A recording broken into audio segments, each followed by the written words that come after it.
The following video will show you just 15 of the many selections from non-Muslims telling you what they think of the last prophet, Muhammad, peace and blessings be upon him.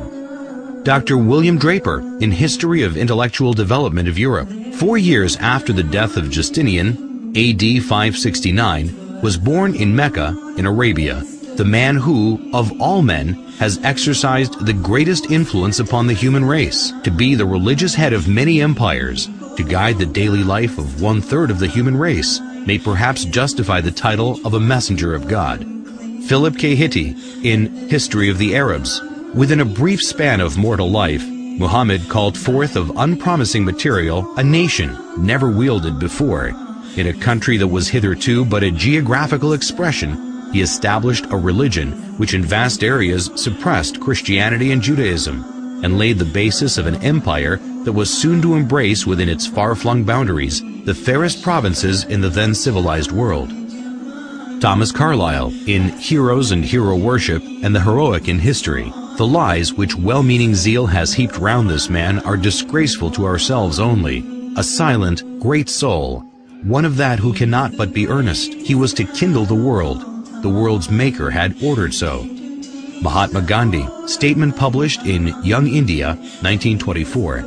I wanted to know the best of the life of one who holds today an undisputed sway over the hearts of millions of mankind. I became more than ever convinced that it was not the sword that won a place for Islam in those days in the scheme of life. It was the rigid simplicity, the utter self-effacement of the Prophet, the scrupulous regard for pledges, his intense devotion to his friends and followers, his intrepidity, his fearlessness, his absolute trust in God and in his own mission.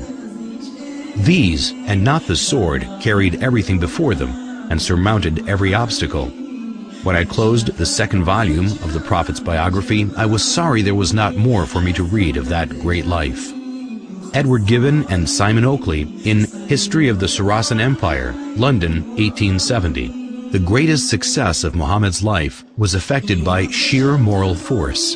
It is not the propagation, but the permanency of his religion that deserves our wonder. The same pure and perfect impression which he engraved at Mecca and Medina is preserved after the revolutions of 12 centuries by the Indians, the African and the Turkish proselytes of the Quran. The Mohammedans have uniformly withstood the temptation of reducing the object of their faith and devotion to a level with the senses and imagination of man. I believe in one God, and Muhammad, the Apostle of God, is the simple and invariable profession of Islam.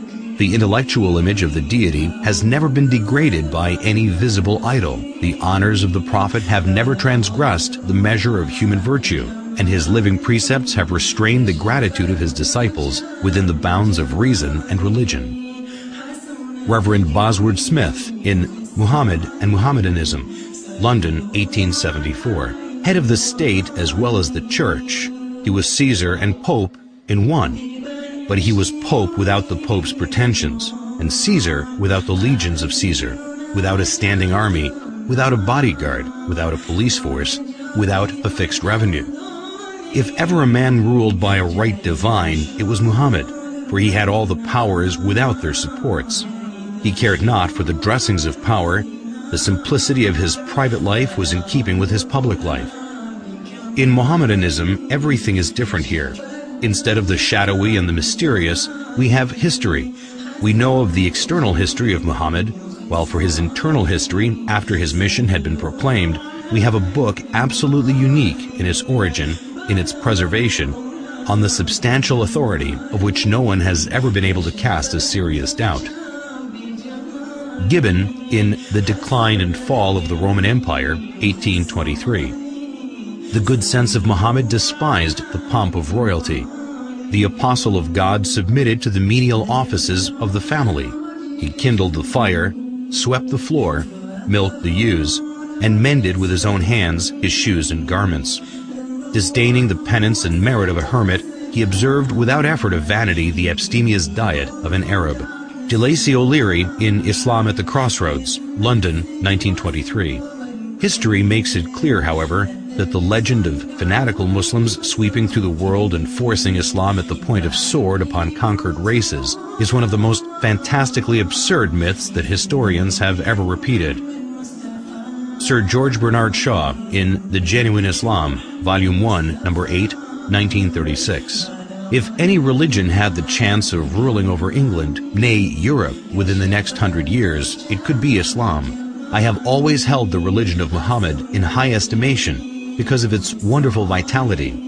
It is the only religion which appears to me to possess that assimilating capacity to the changing phase of existence which can make itself appeal to every age. I have studied him, the wonderful man, and in my opinion, far from being an antichrist, he must be called the savior of humanity. I believe that if a man like him were to assume the dictatorship of the modern world, he would succeed in solving its problems in a way that would bring it the much-needed peace and happiness. I have prophesied about the faith of Muhammad that it would be acceptable to the Europe of tomorrow as it is beginning to be acceptable to the Europe of today. Michael Hart in The 100, a ranking of the most influential persons in history, New York, 1978. My choice of Muhammad to lead the list of the world's most influential persons may surprise some readers and may be questioned by others. But he was the only man in history who was supremely successful on both the secular and religious level. It is probable that the relative influence of Muhammad on Islam has been larger than the combined influence of Jesus Christ and St. Paul on Christianity. It is this unparalleled combination of secular and religious influence which I feel entitles Muhammad to be considered the most influential single figure in human history. W. Montgomery Watt in Muhammad at Mecca, Oxford, 1953. His readiness to undergo persecution for his beliefs, the high moral character of the men who believed in him and looked up to him as a leader, and the greatness of his ultimate achievement all argue his fundamental integrity. To suppose Muhammad an impostor raises more problems than it solves. Moreover, none of the great figures of history is so poorly appreciated in the West as Muhammad. Thus, not merely must we credit Muhammad with essential honesty and integrity of purpose, if we are to understand him at all. If we are to correct the errors we have inherited from the past, we must not forget that conclusive proof is a much stricter requirement than a show of plausibility, and in a matter such as this, only to be attained with difficulty. Washington Irving in Muhammad and His Successors. He was sober and abstemious in his diet, and a rigorous observer of fasts. He indulged in no magnificence of apparel, the ostentation of a petty mind, neither was his simplicity in dress affected, but a result of real disregard for distinction from so trivial a source. In his private dealings he was just. He treated friends and strangers, the rich and poor, the powerful and weak, with equity, and was beloved by the common people for the affability with which he received them and listened to their complaints.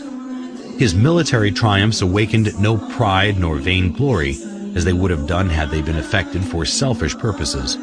In the time of his greatest power, he maintained the same simplicity of manners and appearance as in the days of his adversity. So far from affecting a regal state, he was displeased if, on entering a room, any unusual testimonials of respect were shown to him. If he aimed at a universal dominion, it was the dominion of faith. As to the temporal rule which grew up in his hands, as he used it without ostentation, so he took no step to perpetuate it in his family. James Michener in Islam, the Misunderstood Religion, Reader's Digest, May 1955, pages 68 to 70. No other religion in history spread so rapidly as Islam. The West has widely believed that this surge of religion was made possible by the sword, but no modern scholar accepts this idea, and the Quran is explicit in the support of the freedom of conscience. Like almost every major prophet before him, Muhammad fought shy of serving as the transmitter of God's word, sensing his own inadequacy. But the angel commanded, "Read." So far as we know, Muhammad was unable to read or write, but he began to dictate those inspired words which would soon revolutionize a large segment of the earth. There is one God. In all things, Muhammad was profoundly practical. When his beloved son Ibrahim died, an eclipse occurred, and rumors of God's personal condolence quickly arose. Whereupon Muhammad is said to have announced, "An eclipse is a phenomenon of nature. It is foolish to attribute such things to the death or birth of a human being." At Muhammad's own death, an attempt was made to deify him, but the man who was to become his administrative successor killed the hysteria with one of the noblest speeches in religious history. If there are any among you who worshipped Muhammad, he is dead.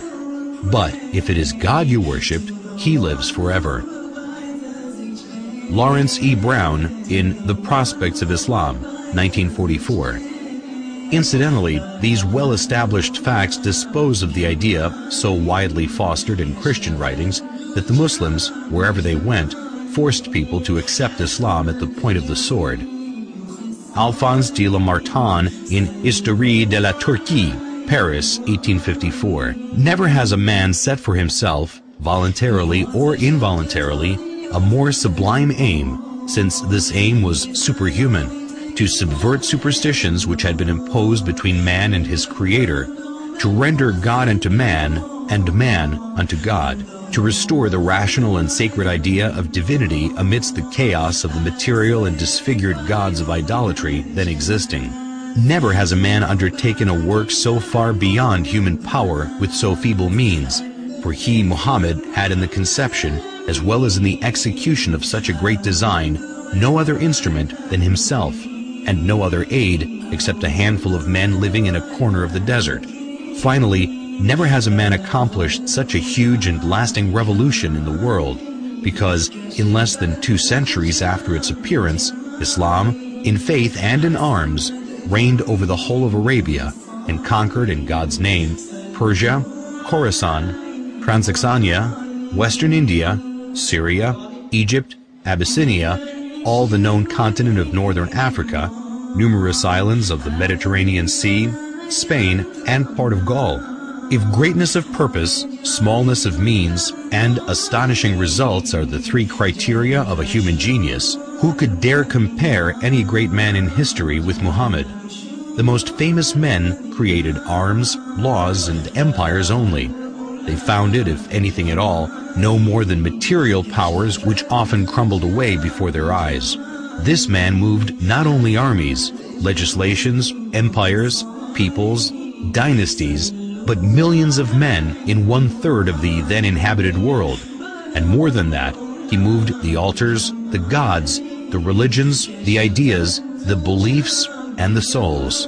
On the basis of a book, every letter which has become law, he created a spiritual nationality which blends together peoples of every tongue and race. He has left the indelible characteristic of this Muslim nationality, the hatred of false gods, and the passion for the one and immaterial God.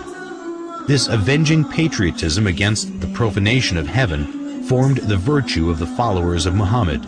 The conquest of 1/3 the earth to the dogma was his miracle, or rather it was not the miracle of man, but that of reason. The idea of the unity of God, proclaimed amidst the exhaustion of the fabulous Theogonies, was in itself such a miracle that upon its utterance from his lips, it destroyed all the ancient temples of idols and set on fire 1/3 of the world. His life, his meditations, his heroic revelings against the superstitions of his country, and his boldness in defying the furies of idolatry, his firmness in enduring them for 15 years in Mecca, his acceptance of the role of public scorn and almost of being a victim of his fellow countrymen, this dogma was twofold: the unity of God and the immateriality of God, the former telling what God is, the latter telling what God is not, the one overthrowing false gods with the sword, the other starting an idea with words. Philosopher, orator, apostle, legislator, conqueror of ideas, restorer of rational beliefs, the founder of 20 terrestrial empires and of 1 spiritual empire, that is Muhammad. As regards all standards by which human greatness may be measured, we may well ask, is there any man greater than he? There is no